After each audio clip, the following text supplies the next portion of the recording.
Fluid mechanics.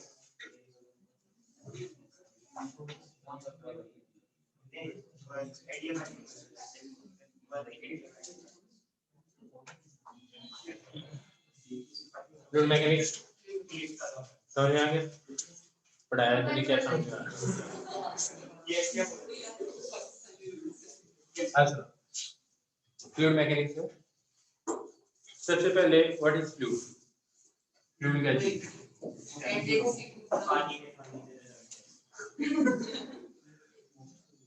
Fluid मतलब क्या होता है? तुम्हें टेंजेंशियल स्ट्रेस पता है ना? टेंजेंट के अलोंग फोर्स लगो तो सॉलिड्स रेजिस्ट करते हैं, और उनमें जो स्ट्रेन डेवलप होता है उसे बोलते हैं कौन सा? Shear strain. और उसके प्रोपोर्शनल जो रिजिडिटी आती है that is modulus of rigidity. That is जैसे बुक है, इस बुक के इस डायरेक्शन में ये फोर्स लगा तो इसकी शेप चेंज हो रही है, लेकिन ये रिजिड चीज है इसीलिए ऐसा हो पा रहा है। इसके अंदर क्या करते हैं आपको पता है कि दोनों अपोजिट फेसेस के बीच का relative displacement divide by distance क्या आता है? स्ट्रेन आता है इसका, है ना? जैसे क्या बोलते हैं? शियर स्ट्रेन बोलते हैं। और जो स्ट्रेस इसको क्या बोलते हैं? टेंजेंशियल स्ट्रेस या शियर स्ट्रेस। तो अगर ये फ्लूइड होता है ना, रिजिड नहीं होगा तो फ्लूइड होगा। तो फ्लूइड में अगर आप हल्का से भी टेंजेंशियल स्ट्रेस लगाओगे ना तो वो चीज फ्लो करने लगती है, ठीक है? कंटिन्यूअसली फ्लो करती जाएगी, चाहिए टेंजेंशियल स्ट्रेस कितना भी कम हो। अब इसमें कौन कौन सी चीज आती है? लिक्विड्स भी आ जाते हैं और साथ में गैसेस भी आ जाते हैं। तो फ्लूइड की डेफिनेशन लिखो, any substance which on application of any substance which on application of tangential stress which on application of tangential stress which on application of tangential stress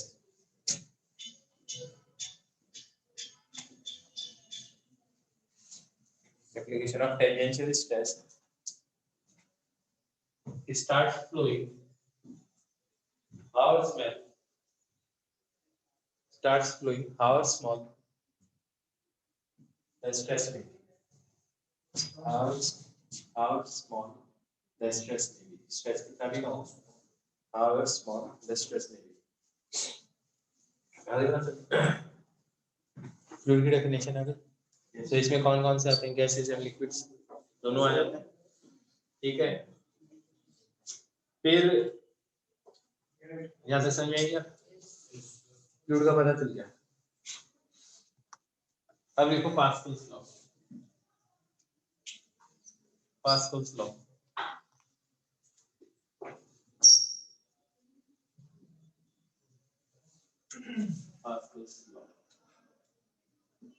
सबसे पहले इसके अंदर प्रेशर के बारे में पढ़ेंगे फ्लूइड के अंदर। तो प्रेशर की यूनिट क्या होती है? प्रेशर कैसे डिफाइंड है? फोर्स अपॉन एरिया, यूनिट क्या होगी? न्यूटन पर मीटर। इसी को पास्कल बोलते हैं।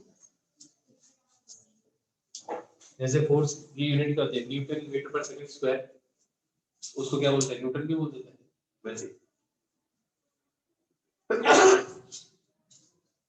बात समझ में आ गया? अब सुनो, प्रेशर समझ में आ गया? अब सुनो, प्रेशर में क्या है कि अगर मान लो कंटेनर,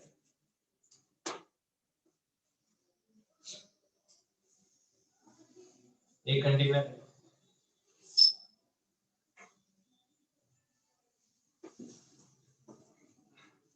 यहाँ पे किसका लगा हुआ है, इसका एरिया है A1, यहाँ पे एरिया है A2, यहाँ पे भी किस तरह, ठीक है? A2 और मैं ये मान के चल रहा हूँ A1 is 100,000 times A2, ठीक है? That is this is 1 meter square, this is 1000 meter square area. Area का ये रेशियो, इसके अंदर कोई भी फ्लूइड है, ठीक है? अब आप क्या करोगे, यहाँ पे अगर आप लगाओगे तो यहाँ पे क्या प्रेशर होगा? F2 upon A2। तो यहाँ पे अगर आप फोर्स लगाओगे F1 तो यहाँ पे क्या प्रेशर होगा? पास्कल कहते हैं ये दोनों प्रेशर बराबर होने चाहिए। If I neglect gravity, if I forget about gravity, तो ये वाला प्रेशर किसके बराबर होना चाहिए? इसके बराबर होना चाहिए। That is F1 by A1 should be equal to F2 upon A2। That is अगर मान लो ये फोर्स मैं लगाता हूँ 10 न्यूटन का, तो ये फोर्स कितने न्यूटन का होना चाहिए ताकि ये रुका रहे?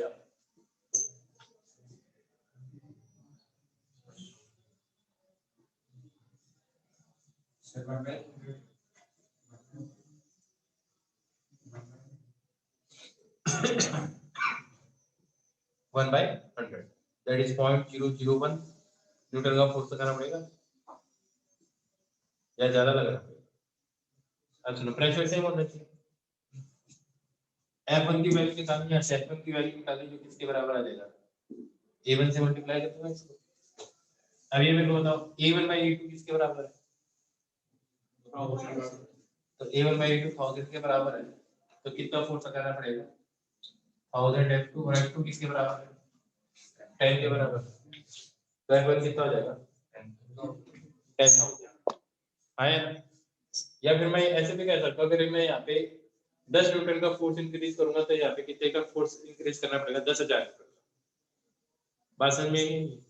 तो जैसे मैं 10 से 11 करूंगा तो 10,000 का मतलब 1000 kg मास हो गया। ये लगभग एक गाड़ी का वेट होता है।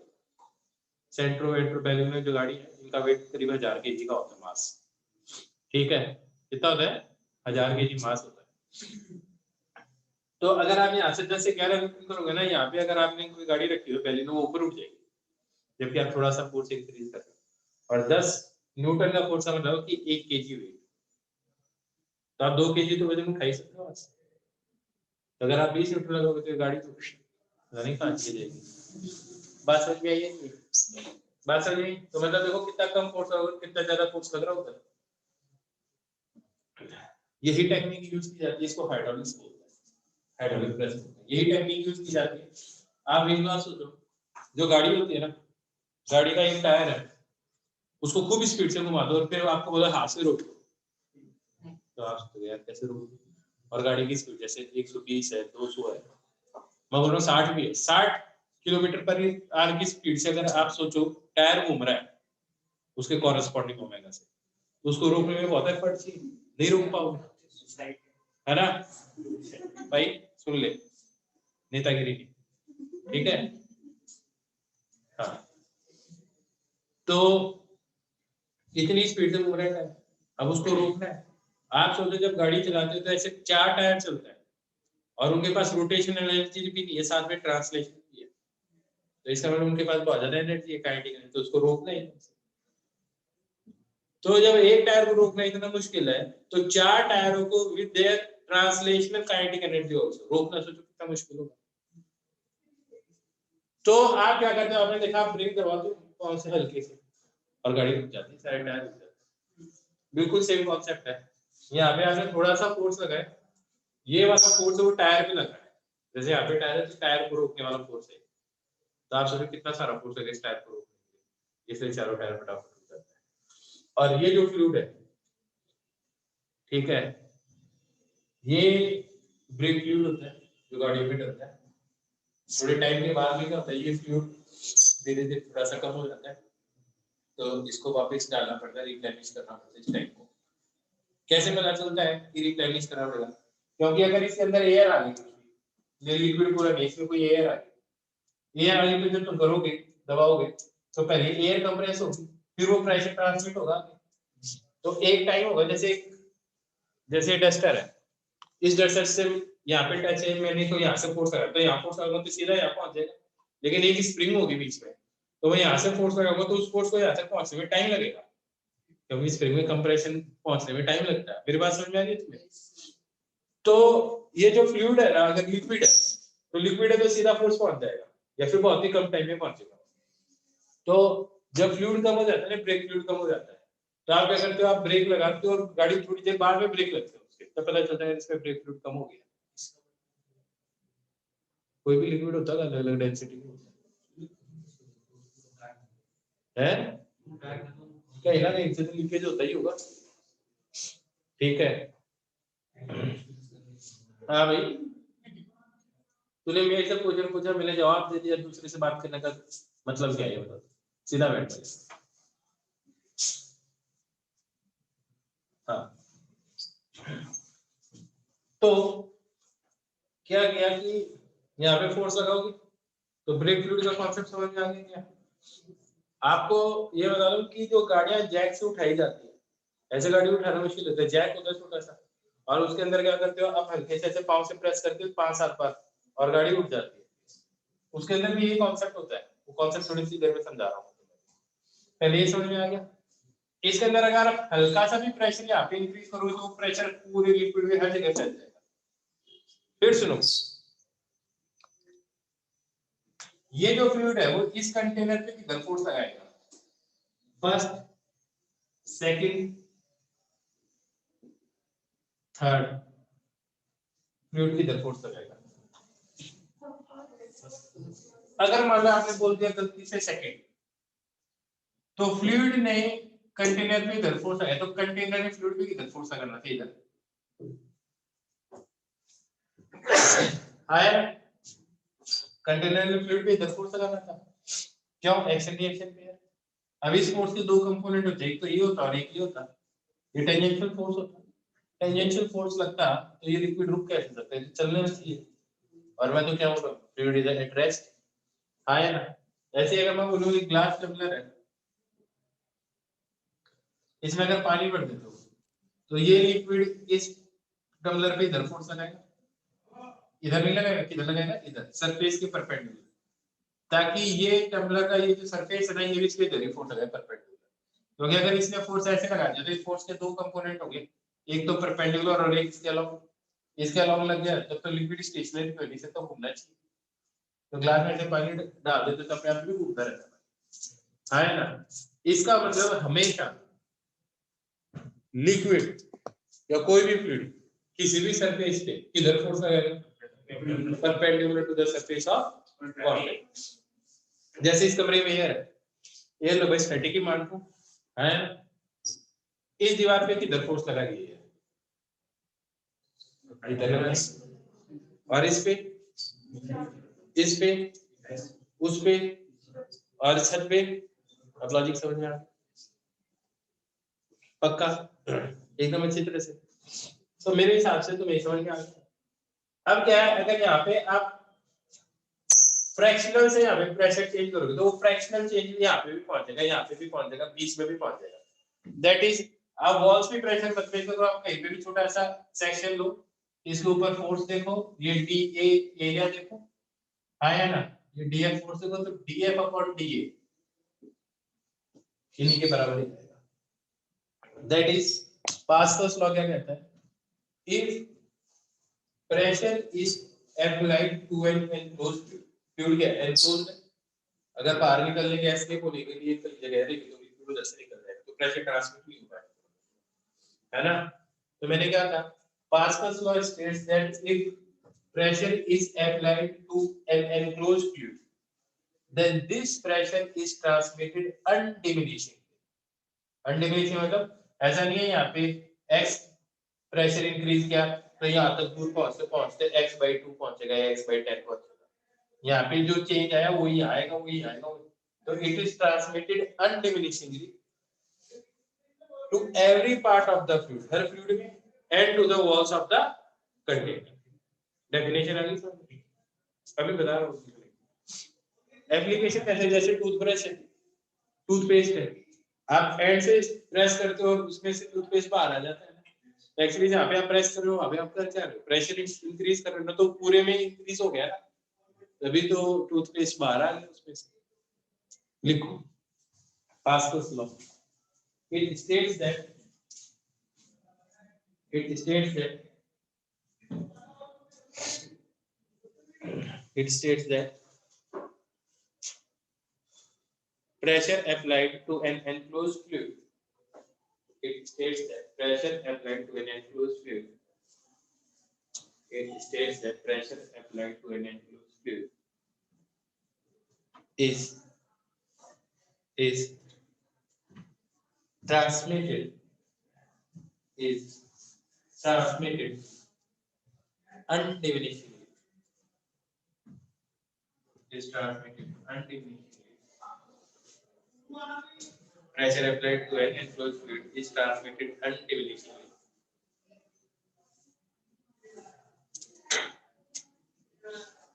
to every part of the fluid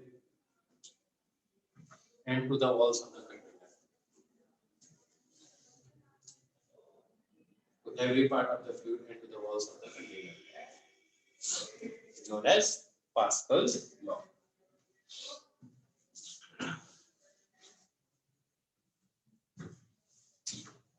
ये समझाने के लिए था और समझा देता हूँ इसको।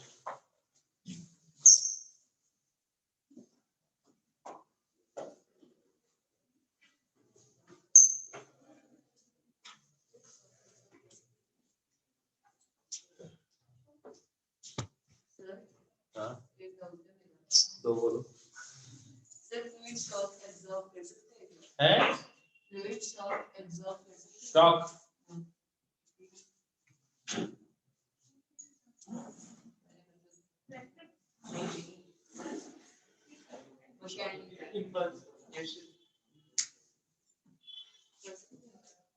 सॉलिड से बेटर करेंगे सॉलिड से बेटर करेंगे बिल्कुल सॉलिड से बेटर करेंगे शॉक एब्जॉर्ब आजकल तो तुम्हें पता है कि गाड़ियों के अंदर एयर सस्पेंशन आने लग गया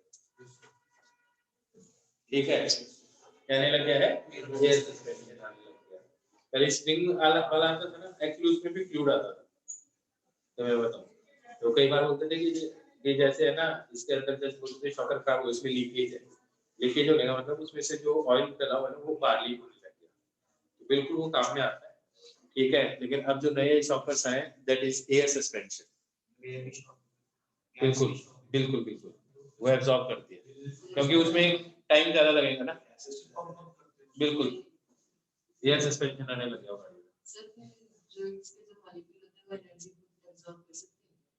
बिल्कुल कर सकते हैं मतलब ट्रांसफर नहीं करना बिल्कुल और वापस उसी स्टेट में ला देंगे बिल्कुल लेकिन कहीं ना कहीं एनर्जी डिसिपेशन होना भी चाहिए वरना तो क्या एक बार गाड़ी अगर मान लो खड्डे में जाएगी फिर तो डांस ही करती रहेगी प्लेन में भी आ जाएगी क्योंकि वो बाद में वापस एनर्जी देंगे अब टायर के पास तो जाएगी नहीं ऊपर गाड़ी के पास ही जा सकते फिर वो एनर्जी तो मेरे को एनर्जी डिसिपेशन चाहिए वहां पे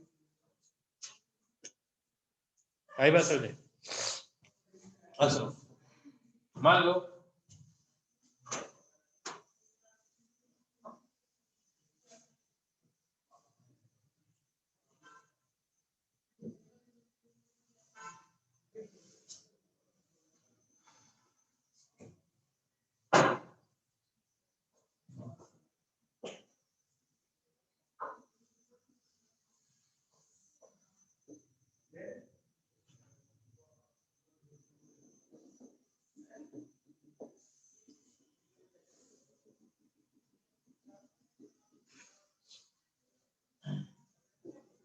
A1 area, A2 area, 100 times A2, F2 force, F1 force. ये बात बताओ यहाँ पे अगर मैं एक केजी रखूं तो इसको बैलेंस करने के लिए यहाँ पे कितना केजी रखना पड़ेगा ऑब्वियस बात है 100 केजी रखना पड़ेगा लॉजिक समझ में आ रहा है अगर ये ऐसा हो जाएगा तो यहाँ पे शायद एक कार रखनी पड़ेगी तो यहाँ पे 1 केजी का वेट रखोगे यहाँ पे 1000 केजी का वेट रखोगे कार रखोगे दोनों कंप्लीटली बैलेंस कर देंगे क्योंकि जो प्रेशर यहाँ होगा वही यहाँ पूरे लिक्विड में हटेगा वही यहाँ पे लॉजिक समझ में आ रहा है अब सुनो अगर यहाँ पे डिस्प्लेसमेंट होता है x1 का x2 का तो यहाँ डिस्प्लेसमेंट कितना होगा x1 का तो यहाँ पे मैंने कितना वर्क किया F2 into x2 और यहाँ पे मेरे को कितना वर्क मिला ये फ्लूइड इधर ऊपर की तरफ फोर्स करेगा कितना मिलेगा F1 into x1 कौन सा वर्क ज्यादा होगा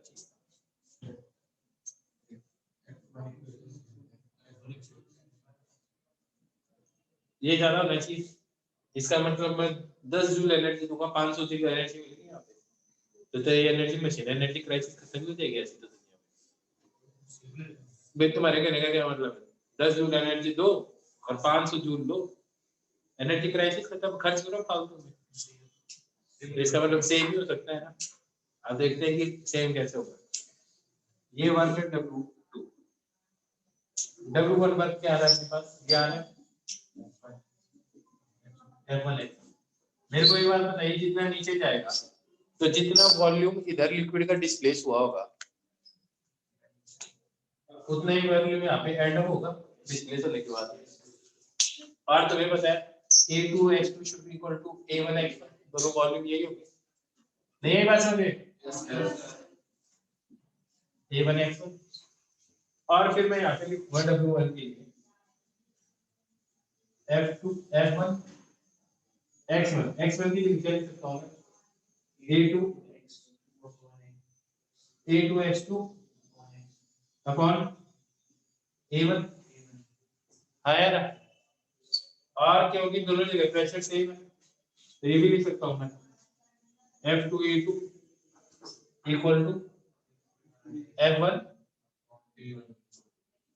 A1। तो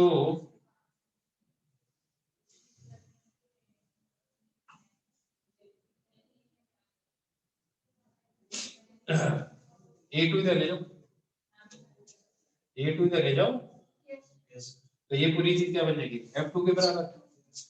ये F1 है ना, ये पूरी चीज किसके बराबर है?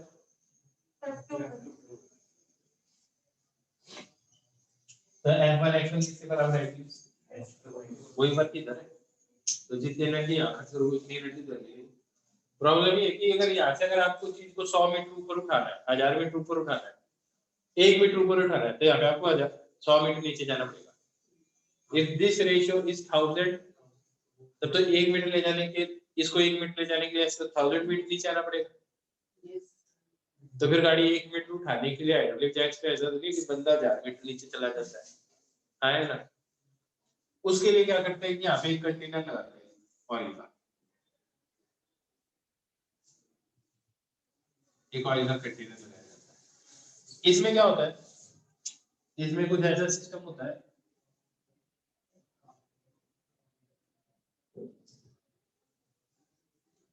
ऐसा जैसे इस पिस्टन को आप नीचे दबाओगे ना, ये इसके साथ सट जाएगा, यहाँ पे ये इसके टकरा जाएगा और ये बंद हो जाएगा, तो लिक्विड अभी इधर तो आ नहीं पाएगा। और यहाँ से जब आप फोर्स लगाओगे तो ये मूव कर देगा, ये इस पॉइंट के अबाउट ये क्लैंप है जो जैसे दबाओगे ये खुल जाएगा, तो लिक्विड इसमें से इधर आ जाएगा। जब इसको ऊपर खींचोगे तो ये वापस बंद हो जाएगा, और जब ये बंद हो जाएगा ना तो ये खुल जाएगा। लिक्विड को खींचोगे तो यहाँ से लिक्विड फिर से इसके अंदर आ जाएगा, फिर से आप पंप करोगे। तो आपने देखा जो हाइड्रोलिक जैक है उसके साथ में छोटा सा ऑयल का छोटा सा टैंक सा होता है, देखा किसी ने? ठीक है, तो वो ऑयल का एक छोटा सा टैंक होता है, वो ऐसे बार बार प्रेस करते ना तो इधर से ऑयल इसके अंदर जाता है और वो जैक ऊपर जाता है, और आप इसको बार बार पुश करते रहते हो। क्या लॉजिक समझ में आ गया? बिल्कुल। जब क्या करता है तुमने देखा होगा उसमें एक बटन सा होता है, उसको खोलते तो एकदम से बैठ जाता है, तो वो एक्चुअली यही है। फिर इसको एकदम से खोल देते तो यहाँ वाला लिक्विड एकदम से इसके अंदर चला जाता है। लॉजिक समझ में आ गया? इसको हाइड्रोलिक प्रेस बोलते हैं। अलग टॉपिक नहीं, this is application of fluid vacuum Pascal's law. आई बात लिखो बिल्कुल।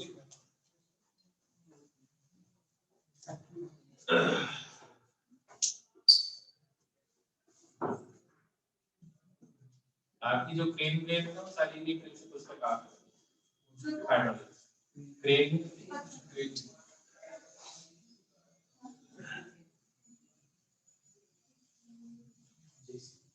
जेसीबी, बिल्कुल ये प्रिंसिपल है। इसको जो प्रैक्टिकल में बच्चे बनाते हैं इंजेक्शन से जो बनाते हैं वो यही तो है, और क्या है, छोटे से एरिया पे फोर्स लगाते हैं, बिल्कुल सेम ही है वो।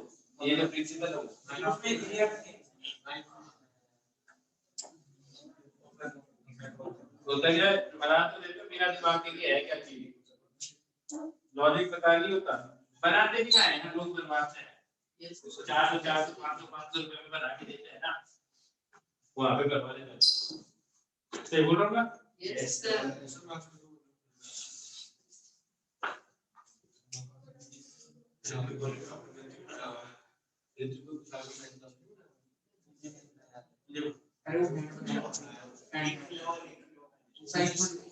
हटा दो।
पेपर कब से है?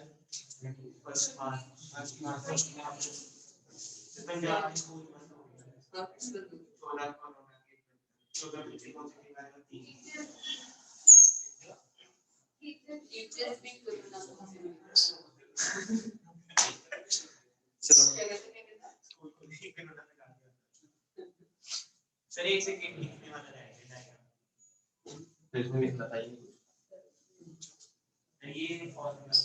पता नहीं क्या एनसीईआरटी देख लेना। सुनो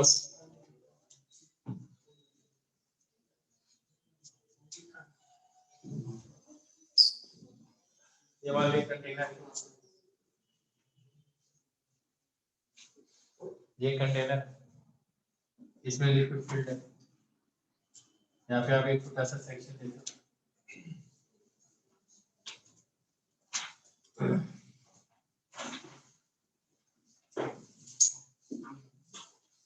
एरिया ऑफ क्रॉस सेक्शन ये लिक्विड डेंसिटी रो है, ये यहाँ से हाइट वाई है,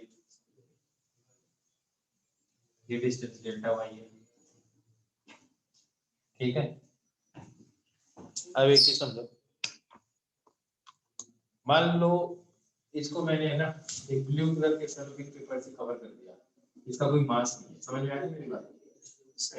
सेलोफेन पेपर आता है ना वेटलेस, आप सुनो ध्यान से, मान लो स्टिफ है बॉक्स की तरह, तो आप देखोगे ये चीज रुकी हुई, ग्लास में पानी रख दो तो रुका हुआ दिखता पानी, बस उसमें से मैंने एक सेक्शन ऐसा क्लोज करके अंदर ही छोड़ दिया, बस इसको सराउंडिंग लिक्विड से डिस्टिंग्विश करने के लिए बस मैंने सेलोफेन पेपर लगाया, ये सेक्शन है। अब क्या होगा, इसका वॉल्यूम कितना है, इसके अंदर जो वॉल्यूम है लिक्विड है A into delta y volume हो गया, तो इसका मास कितना हो गया A into delta y into rho, तो इसका वेट कितना हो गया, तो वेट है इसका A into delta y into rho into G, कोई प्रॉब्लम? चारों तरफ फ्लूइड है इसके। यहाँ पे मैं प्रेशर P मान लेता हूँ, तो यहाँ pressure P plus delta P मान लो। भाई वाई हाइट कितनी है, तो डेल्टा वाई हाइट है, y plus delta y height है, P प्लस डेल्टा P कुछ अलग होगा। इस प्रेशर के कारण इस सरफेस पे कितना फोर्स लगेगा, ऊपर वाले पे, इस सरफेस पे तो नीचे लगेगा, कितना लगेगा, इसी को किससे मल्टीप्लाई करते हैं, ए से। नीचे वाले फ्लूइड के कारण इस सरफेस पे कितना फोर्स लगेगा, ऊपर की तरफ कितना लगेगा,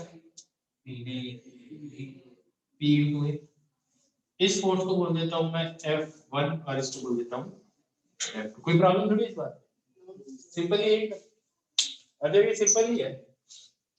अब तो मैकेनिक्स आती है, net force is equal to m, net force 0 ना सी पीबीडीएम में, तो कौन सा फोर्स इसके बराबर होगा, आप ये लिखोगे ना, F2 minus F1 should be equal to W। भाई ये फोर्स माइनस ये force should be equal to ये, नहीं बस पक्का सबको आगे बात करते हैं। ये force should be equal to ये प्लस ये, तो बस इसको इधर लिया तो इसको इधर लिया तो माइनस हो गया। अभी नहीं बात समझे, आगे साइड में भी फोर्स अगर इधर वाला इधर, पर वो कैंसिल कर जाएंगे, है ना, वो क्या कर जाएंगे, कैंसिल कर जाएंगे। इस फोर्स को बोलते हैं वायलेंट फोर्स, बियॉन्ड फोर्स बोलते हैं हम, वायलेंट बोलते हैं, बियॉन्ड फोर्स बोलते हैं, ठीक है। अब जरा देखते हैं फोर्स है किसके बराबर, ये वेट ऑफ द लिक्विड किसके बराबर है, रो इन। अब ये वियोलेंट फोर्स आ गया, यहां से एक चीज समझा देता हूं, बाकी आगे बात करेंगे। ये चीज क्या है, किसका, ये क्यूब का, तो इसमें इतना ही पानी डिस्प्लेस किया होगा इस क्यूब को, मास ऑफ डिस्प्लेस्ड फ्लूइड और इनटू जी। इक्विलिब्रियम में है तो ये फोर्स इसके बराबर है, इक्विलिब्रियम में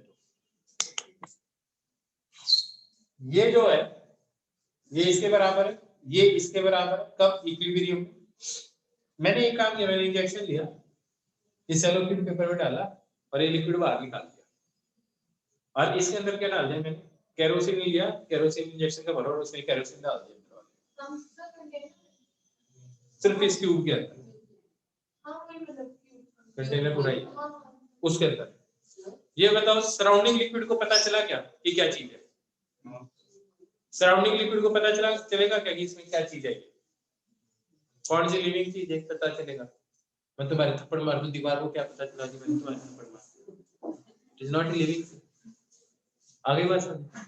तो इसके अंदर क्या हुआ, बाहर वाले को तो पता ही नहीं चला, तो जब बाहर वाले को पता नहीं चला, बाहर वाला पहले क्या फोर्स लगा रहा था, ये, तभी भी क्या लगाएगा ये, और ये फोर्स किसके बराबर है, वेट ऑफ डिस्प्लेस्ड। लेकिन जैसे तुम इसके अंदर केरोसिन कर दोगे अंदर, हाँ है ना, तो केरोसिन की डेंसिटी क्या होती है, कम, तो ये केरोसिन कर दोगे तो ये फोर्स क्या हो जाएगा, छोटा हो जाएगा। सराउंडिंग फोर्स तो सेम ही रहा, नीचे वाला वेट कम हो गया तो अब इस पे नेट फोर्स किधर लगेगा, तो जिसकी डेंसिटी इस लिक्विड से कम होगी वो चीज ऊपर चली जाएगी। फिर से इंजेक्शन लगाया, बाहर निकाला, लिक्विड स्टील, लिक्विड स्टील इसके अंदर लगाया और फिर से क्या करते हैं, इसके अंदर फिल कर दिया। अब क्या होगा, क्यों, क्योंकि ये चीज बढ़ गई, सराउंडिंग लिक्विड को तो पता ही नहीं चला, तो सराउंडिंग लिक्विड हमेशा किसके बराबर फोर्स लगा रहा है, wait of the displaced fluid, आया ना, ये समझ में आ गया। इसे क्या बोलते हैं, आर्किमिडीज प्रिंसिपल बोलते हैं। क्या होता है Archimedes principal,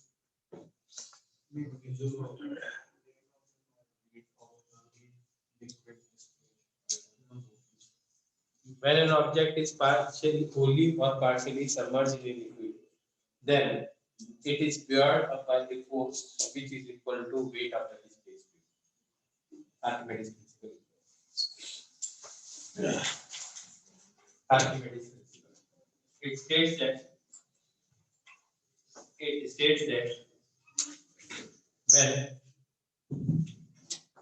it states that when an object is partially or wholly submerged in a liquid,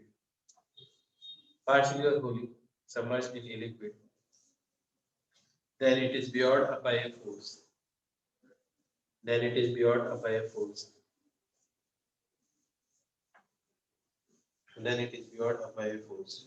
is equal to then it is beyond a by a force. Beyond BUOYED. Then it is beyond a by a force which is equal to weight of the displaced fluid. ये बात समझ आ गई? ऐसे एकदम अच्छी तरह feel भी आ गई इस बात की कि सेम डेंसिटी वाली चीज क्या रहेगी इक्विलिब्रियम में, हायर डेंसिटी वाली क्या हो जाएगी सिंक, और लोअर डेंसिटी वाली क्या करेगी फ्लो। बस आगे लो सर, पर कोई और फ्लूइड डालेंगे तो उसका प्रेशर वगैरह तेरे को क्या करना है उससे, करना क्या उसे, आपने बताया कि मतलब वाटर को जो मतलब और दूसरा फ्लूइड होगा उसको पता नहीं चलेगा, तो बाहर वाले को क्या पता चलेगा, मतलब मैंने ये थोड़ी बोला वाटर ही है सराउंडिंग, तो वाइल लगा डाल, वाइल में डुबो चीज को किसने बना किया, फिर जो वेयर ऑफ फोर्स है उसके लिए क्या करेगा wait of the displaced while लिखेगा ना, मैंने wait of the displaced water थोड़ी लिखा है, wait of the displaced liquid बोला है, तो जो लिक्विड है सराउंडिंग बस उसी का वेट है ना, मतलब जैसे आपने कहा था ना कि अगर हम वो यार सुन लो वो क्या कह रहा है, जो मतलब क्यूबिक पार्टिकल है उसमें से हमने जो निकाल दिया तो हमने उसकी जगह कोई और डाल दिया, स्टील का डाल दिया, तो स्टील का प्रेशर अलग है, प्रेशर का क्या लेना देना, बाहर वाले को क्या पता, जो भी प्रेशर हो तो सराउंडिंग के कारण है, अंदर वाले की थोड़ी कारण है। सर पता तो उस टाइम में कि वहां लिक्विड को जब ट्यूब डाला था तो फिर उसने मॉस्क्यूलर है इक्विलिब्रियम में नहीं होगा, पानी के अंदर एक छोटा सा सेक्शन बना दो तो वो तो वहीं रुका ही रहना चाहिए, तो फैक्चुअल बात है, उसके बेसिस पे निकाला मैंने, तो ऊपर का नेट फोर्स लग रहा है किसी पे नहीं, पूछो समझ गए, और पूछो जो पूछना है, मतलब कंफ्यूजन नहीं रहना चाहिए। क्या अब देखो मैंने क्या बोला, पूछ लो तो ऐसा थोड़ी कुछ भी पूछ लोगे,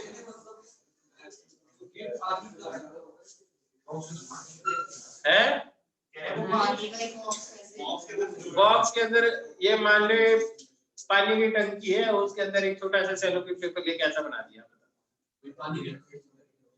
हाँ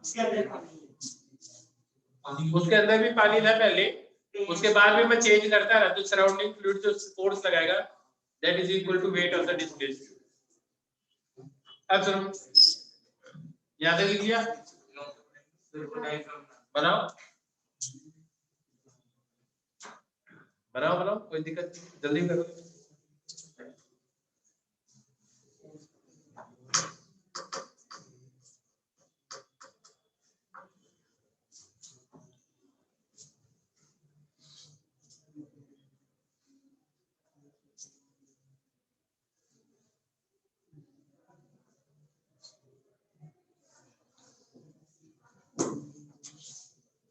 अब लोगों को वैसे फर्क नहीं पड़ रहा कोरोना का ना, अब हो भी रहा है तो भी कोई फर्क नहीं पड़ता, क्या पक्का ही हो गया होगा।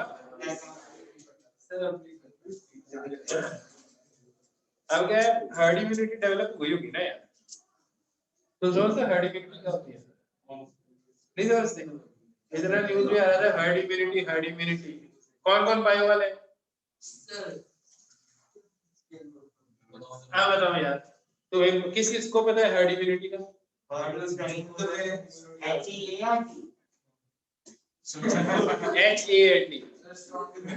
हाँ तो वो बता रहा था,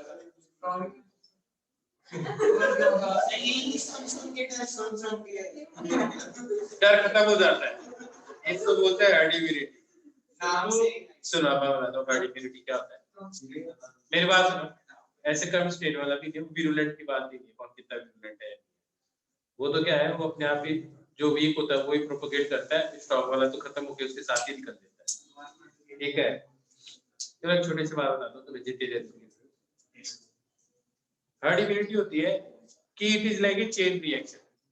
जैसे मेरे से इसको हुआ था, इसने 5 जनों को और फैलाया, फिर 5 जनों ने और उसको फैलाया, फिर 5 जनों ने और को फैलाया, तो ऐसे करते करते कोई भी बीमारी है, ठीक है, कोई भी एपिडेमिक को वैसे ही फैलता है। बात समझ में आई? तो क्या अब क्या होगा, मान लो तुम्हारी ऐसे जो टोटल पॉपुलेशन है उसमें 70% लोग होकर ठीक हो गए। अब वो क्या करेंगे, वो ट्रांसफर वायरस को क्या करेंगे, ट्रांसफर नहीं करेंगे। अब जब ट्रांसफर नहीं करेंगे तो मान लो तुम्हें बीमारी लगी, तो तुम आगे 5 को नहीं फैला पाओगे ना। तो 5 में से अब क्या होंगे, 4 के ऑलरेडी हो, अगर मान लो तुम्हारे है वो हो गया तुम्हें, और आगे 5 जनों में से 4 ऑलरेडी ठीक हो चुके हैं, तो उनको तो वापिस होना नहीं है, तो ऐसा मतलब तो एक को ही ट्रांसफर करेगा। अब वो भी मान लो 5 लोगों से मिला, मान लो 5 लोगों में से सबके हो चुका है पहले से, तो अब आगे ट्रांसफर ही नहीं होगा, तो ये चेन टूट गई ना। अगर मान लो वो भी 2 से मिला, जिन 5 जनों से मिला जिनको 2 के नहीं हुआ, तो उनके पास जाएगा, लेकिन हो सकता है आगे जाके वो चेन टूट जाए। तो जिस रेट से वो पहले फैल रहा था, या फिर अब जो वायरस है उतनी रेट से क्या होगा, फैलेगा ही नहीं कभी। नहीं है मेरी बात समझ पक्का? इसको बोलते हैं हर्ड इम्यूनिटी। मतलब जैसे 70-80% लोगों को हो जाता है ना, उसके बाद में क्या होता है कि बाकी के लोग प्रोटेक्टेड रहते हैं। जैसे गांव के अंदर मान लो बाहर से बंदे आ रहे हैं, ठीक है, तो ऑलरेडी अगर मान लो बंदे ठीक, ऑलरेडी कुछ लोगों को हो चुका है, तो अब जो बंदे बाहर जाकर आएंगे वो एज ए कैरियर बिहेव करेंगे ही नहीं, तो गांव में बीमारी आएगी नहीं, तो अंदर जो रह रहे हैं वो क्या रहेगी, प्रोटेक्टेड रहेगी ना। इसको बोलते हैं हर्ड। समझ में आ गया? ठीक है, खैर न्यूज में इतना चला, और जो बायो वाले कम से कम तुम्हें तो पता होना चाहिए। ठीक क्या है, परफेक्ट होना है भाई।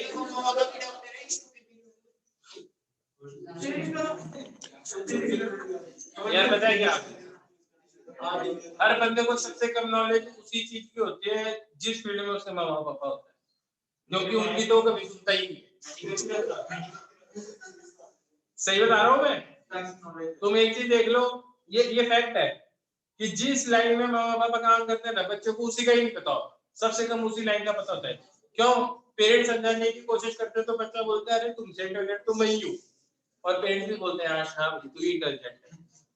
ठीक है, तो ये प्रॉब्लम है। अब सुनो, आगे आगे आगे इधर से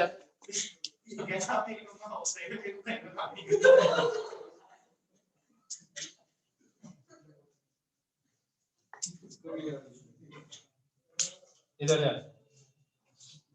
अब देखो ये चीज क्या है,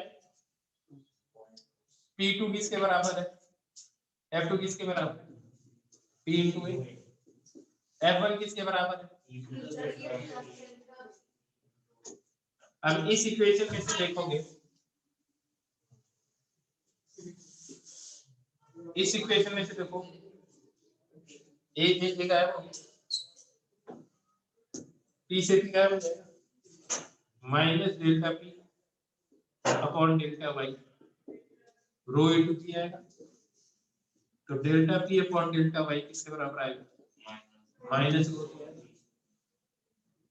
delta Y tending to 0 limit, इसको क्या बोलते हैं, dp by dy किसके बराबर आएगा, माइनस रो G।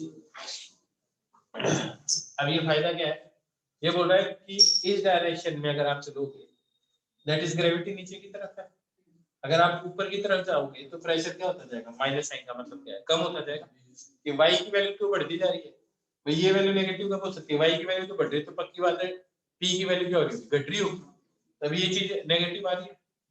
मेरी बात समझ में आई है? नेगेटिव आ रहा है ना, तो रो नेगेटिव होता है, जी नेगेटिव है, तो मैं बोल रहा हूँ जैसे जैसे y पॉजिटिव है तो ये चीज नेगेटिव कब आ सकती है, ये पूरी चीज नेगेटिव कब आ सकती है, जब dp का हो नेगेटिव, तो इसका मतलब y में जैसे जैसे ऊपर जा रही प्रेशर क्या हो रहा होगा, कम हो रहा होगा, तो ऐसा ही होता है यार, एटमॉस्फेयर में तो ऊपर चला जाए प्रेशर क्या होता जा रहा है, कम होता जा रहा है। है ना। तो किन्हीं भी दो पॉइंट्स के बीच का जब आपको प्रेशर डिफरेंस कैलकुलेट करना है, इनके बीच की डिस्टेंस h है, दैट इज ये y1 मान लो और ये मान लो y2 मान लो। तो y2 माइनस y1 किसके बराबर है?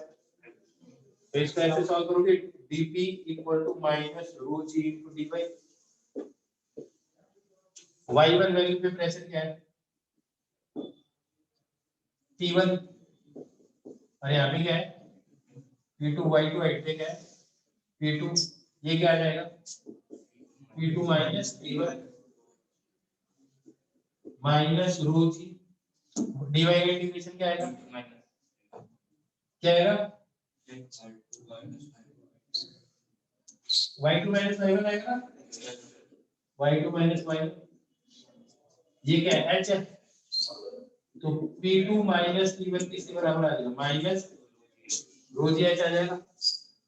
अब एक चीज बताओ, इसको इधर ले जाए, इसको उधर ले जाए। पहले ऐसे ऐसे लिख सकता हूँ मैं इसको, P1 equal to P2 plus rho g h. कहाँ पे प्रेशर ज्यादा है? लोअर लेवल पे। यहाँ पे प्रेशर क्या होगा? P2 प्लस सॉरी P2 पे प्रेशर क्या होगा? P1 minus rho g H, या P1 पे क्या प्रेशर होगा? P2 plus rho g H. तो P2 प्रेशर तो यहाँ से लेके यहाँ तक लिक्विड के कारण है, और यहाँ से लेके यहाँ तक प्रेशर किसके कारण है? लिक्विड के कारण। इसको क्या बोलते हैं? रो जी एच। तो जब भी आपको किसी भी लिक्विड में या किसी भी फ्लूइड में दो पोजीशंस के बीच की डिस्टेंस पता है और एक्सीलरेशन ड्यू टू ग्रेविटी क्यों है, तो आप सीधा सीधा क्या लिख दोगे? रो जी एच, प्रेशर डिफरेंस आ जाएगा दो पॉइंट्स। क्या आ जाएगा? Pressure difference. अगर मान लो इसका एक्सीलरेशन इधर नीचे हो जाएगा, ऊपर की तरफ कर दे, एक्सीलरेशन ए एक्सीलरेशन ऊपर हो जाएगा, तो बताओ इन दोनों लेवल्स के बीच का प्रेशर इंक्रीज होगा डिक्रीज होगा? सेम ही रहेगा। दैट इज इसको लिफ्ट में रखते और इसको ऊपर की तरफ खींच के लेके जा रहे हैं, क्या होगा? ये बात बताओ। अब क्या होना चाहिए? Net force is equal to m होना चाहिए ना, तभी इक्वेशन तो बनेगी, ये वाली इक्वेशन तो बनेगी। क्या इक्वेशन बनेगी?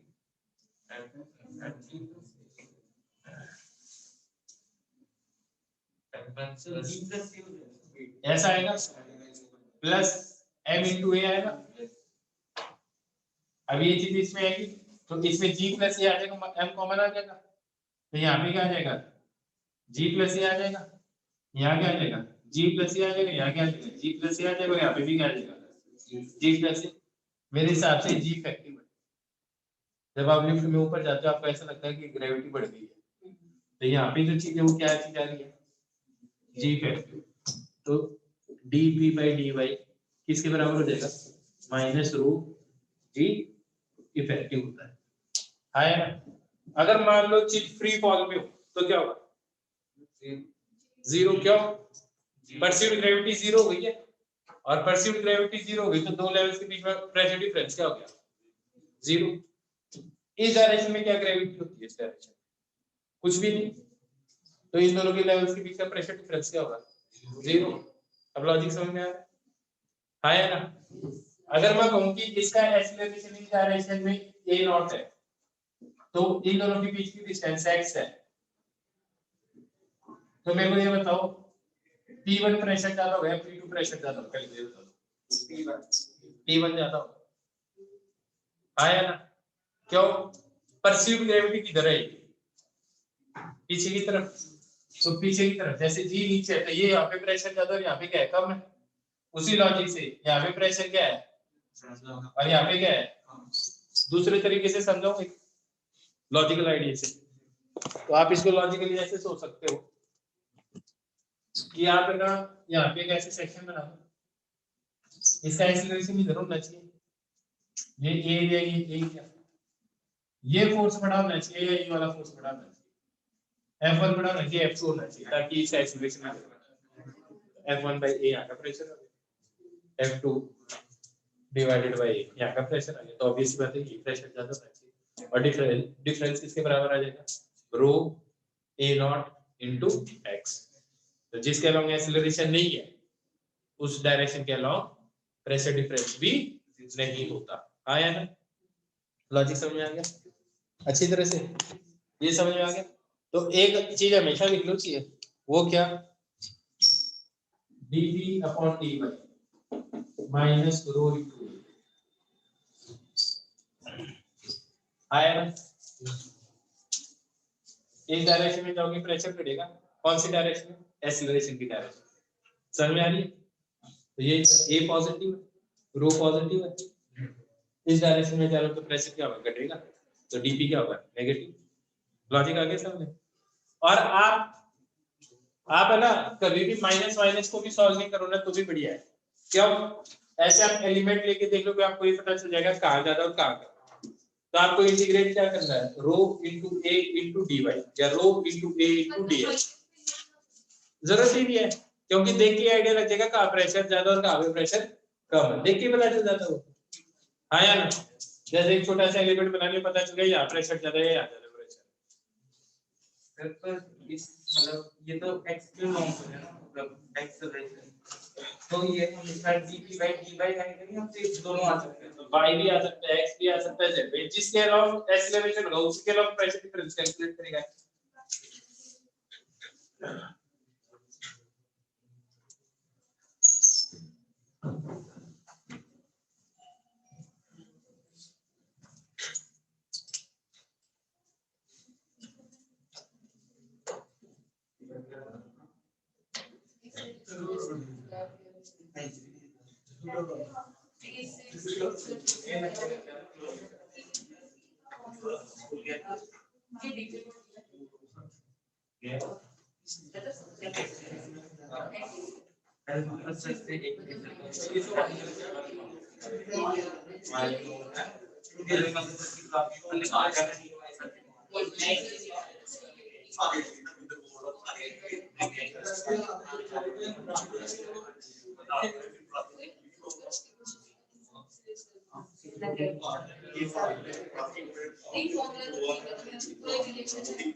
एक्सेलरेशन तो ग्रेविटी के अंदर नहीं है, ग्रेविटी के अलावा दूसरी एक्सेलरेशन तो वही ग्रेविटी के अंदर है, वो तो ग्रेविटी वाली दूसरी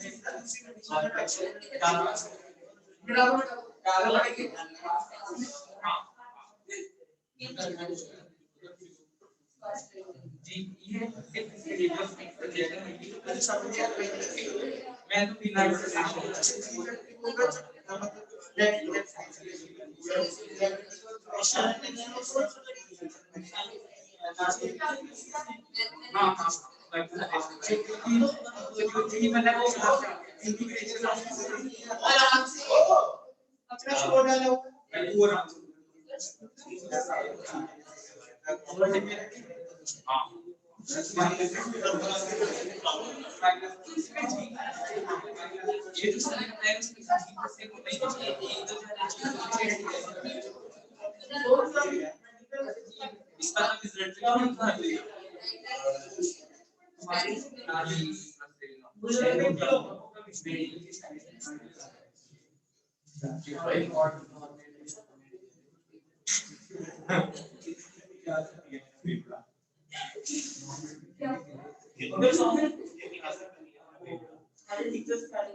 यहाँ पे इधर क्या इधर तीन तो चेंज कितना आएगा फिर मेरे को ले जाना प्लस डेल्टा भी का चेंज आएगा हाँ क्योंकि वो क्योंकि मॉडल प्राइस है बात में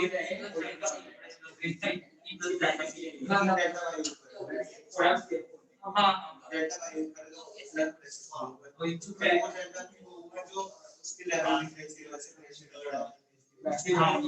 नहीं उधर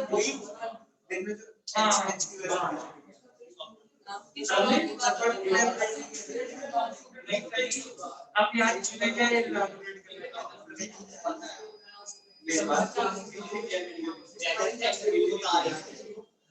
उसके बाद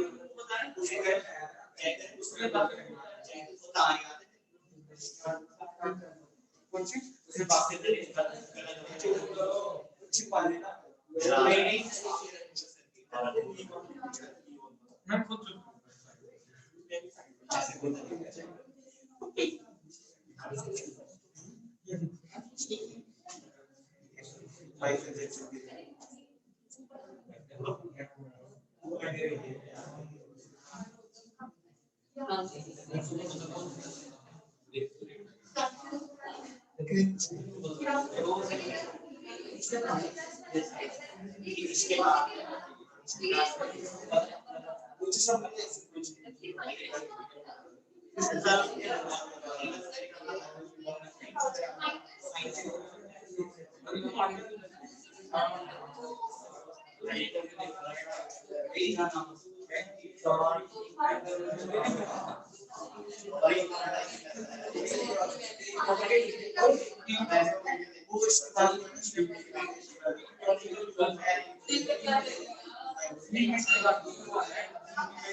फ्रेंड्स दो मीन्स बनी बस रेट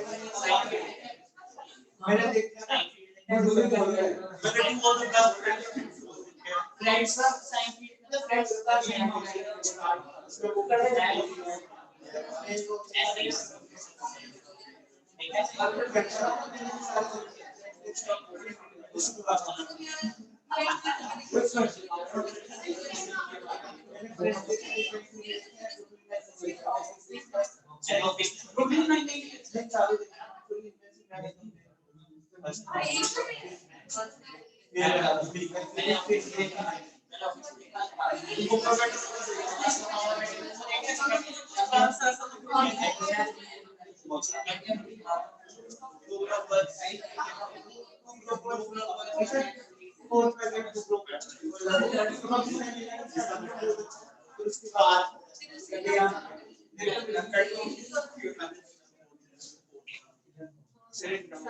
बोल बेटा सर ये जो जी इफेक्टिव आ रहा है इसमें हमेशा जी प्लस ए होगा क्यों माइनस से भी हो सकता है, एक्सेलरेशन नीचे है ऊपर तो जी फैक्टर नीचे की तरफ है, जब ऊपर की तरफ एक्सेलरेशन होता है तो तेरा वेट बढ़ता है घटता है? बढ़ता है, तो जी फैक्टर बढ़ गया ना। जी फैक्टर मींस परसीव्ड ग्रेविटी।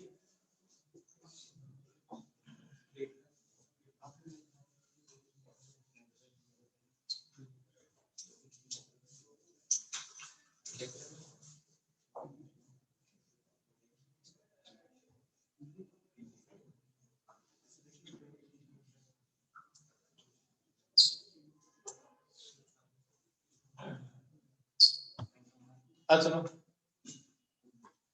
ये कंटेनर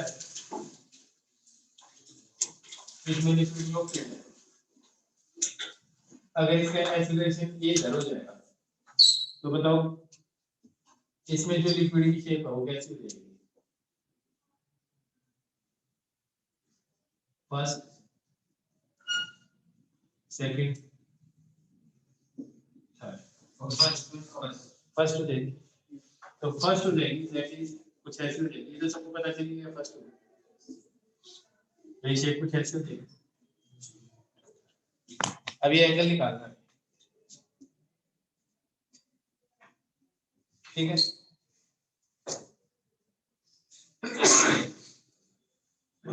अब देखो यहाँ पे मैं एक ऐसा सेक्शन ले लेता हूँ,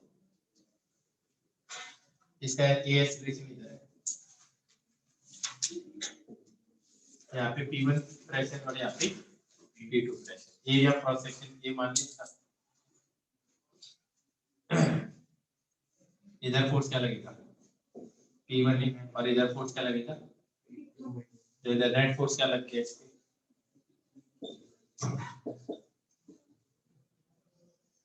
वॉल्यूम, ये डिस्टेंस L मान ली, A into L, density of the liquid into A acceleration, M into E हो गया ना? सही बात है। तो P1 minus P2 किसके बराबर आ गया? रो L A। अब जरा ध्यान से देखो, अगर ये हाइट h1 है और ये हाइट h2 है, तो ये एटमॉस्फेरिक प्रेशर P0, ये एटमॉस्फेरिक प्रेशर P0, तो यहाँ प्रेशर क्या होगा? P1 किसके बराबर आएगा? ये आधा प्रेशर प्लस रो जी h1, अभी तो बताया h हाइट लिखा है, P0 प्लस रो जी h1, और P2 की जगह क्या आ जाएगा? रो जी h2, डिफरेंस करते हैं एक दूसरे में से, रो जी h1 माइनस h2 आ जाएगा, P1 माइनस h2 का ये क्या आ जाएगा? रो जी h2 इनटू रो L, रो गया आया ना, तो ये क्या आ जाएगा? h1 minus upon L A by G। देखो ये डिस्टेंस कितनी है?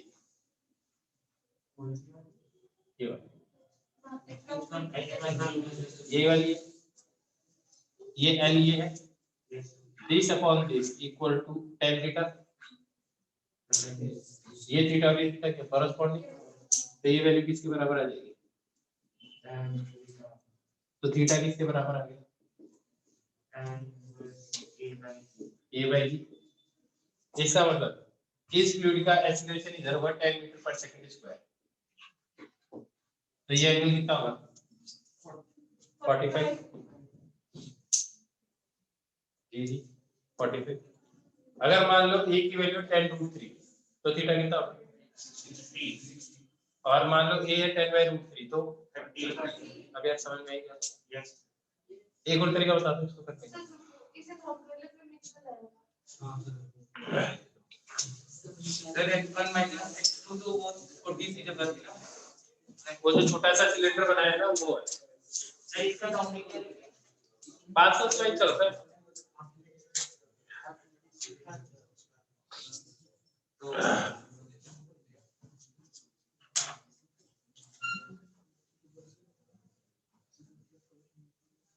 सर जो सिलेंडर की जो हाइट है वो L थोड़ी लेंथ है यार, ये लेंथ है सिलेंडर की जो छोटा सा बनाया इमेजिन। अरे यार मैं इसके बिना भी कर लूं हाइट।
हाँ देखिए थोड़ा सा पास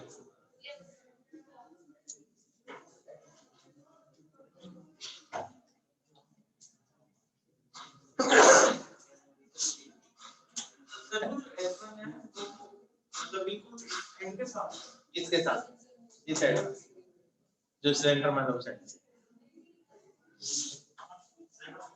एयर प्रेशर का निकाल। हाँ ये P और माइनस P2 गलती से लिख दिया।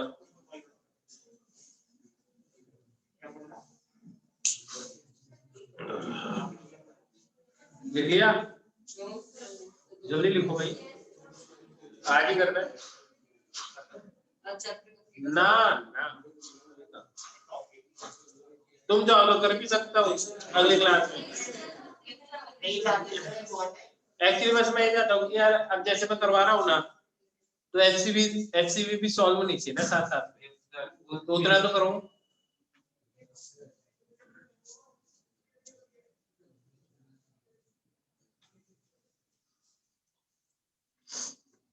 और अपने लिए वैसे भी लास्ट टॉपिक है तो ठीक है, आराम से थोड़ा सा कर सकते हो, ज्यादा भी नहीं पर आराम से कर सकते हो थोड़ा।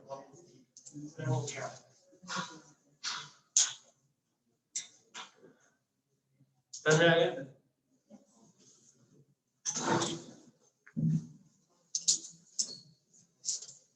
एक तरीका और बताता हूँ इसी को सॉल्व करने का।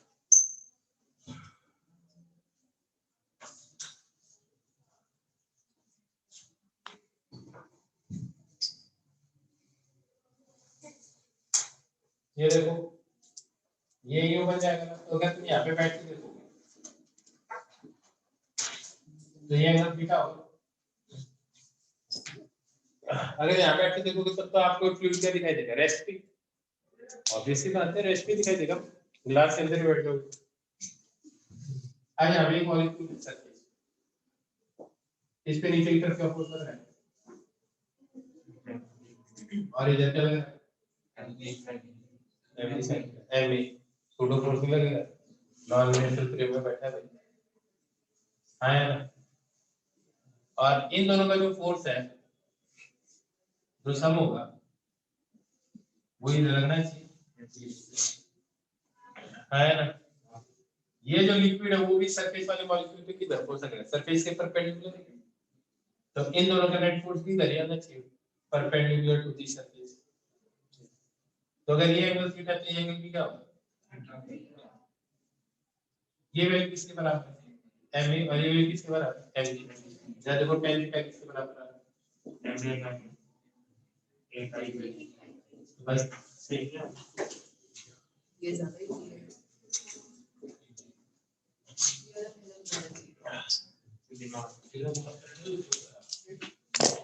ऐसा क्या हुआ, ऐसा क्या हुआ, क्योंकि हमेशा जो लिक्विड की सरफेस होती है ना वो परसीव्ड ग्रेविटी से परपेंडिकुलर होती है, दैट इज आप टम्बलर न्यू तो ग्रेविटी क्यों है, तो पानी की सरफेस क्यों होगी। अगर आप क्या कर दो टम्बलर को थोड़ा सा यूं घुमा भी दोगे तो भी पानी यूं ही रहेगा।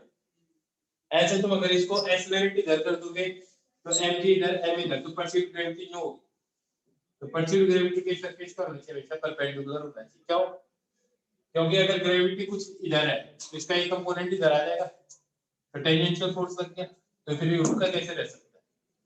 तो हमेशा लिक्विड की free surface is always perpendicular to the perceived gravity, free surface of liquid is always perpendicular to perceived gravity.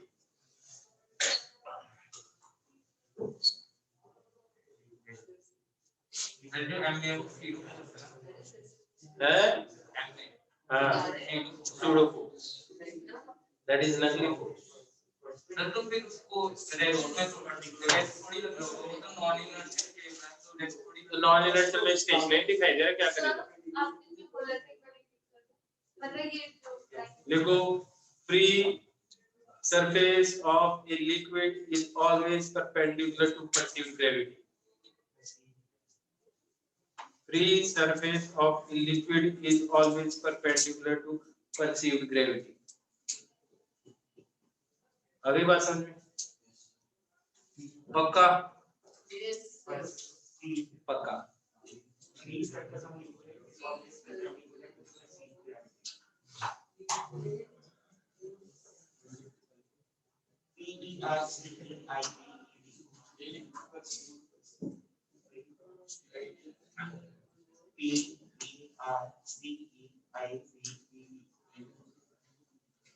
अरे हिंदी में लिख ले तू, वो भी नहीं आता होगा तेरे को लिखना,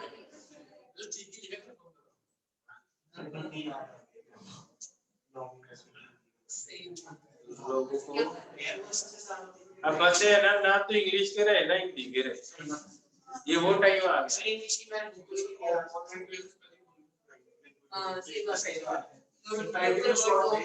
जैसे पहले वो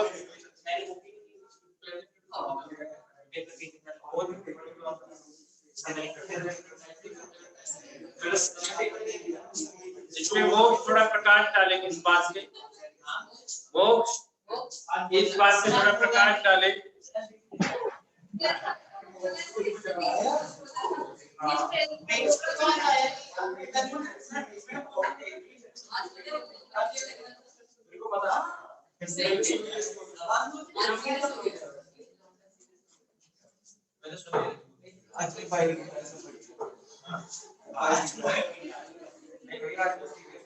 boss don't take it personal यार, अभी थोड़ा खुश रहना चाहते हैं ऐसे, ठीक है ना, हाँ भाई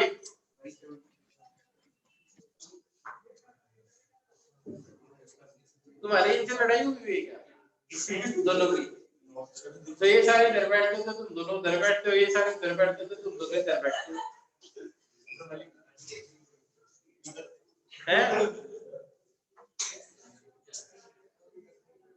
तुम्हारा क्या नाम है, अनुष्का, ऑनलाइन क्लास में आ रहे थे तुम ना, कब जाना शुरू किया तुमने ऑफलाइन,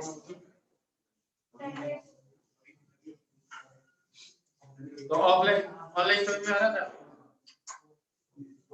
ज्यादा कब समझ में आया? ऑनलाइन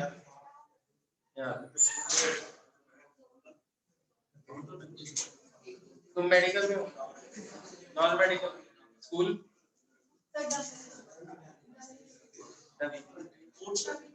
कौन सी? तो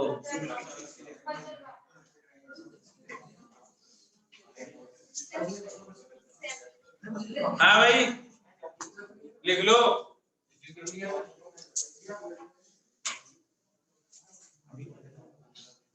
टाइम क्या हो गया?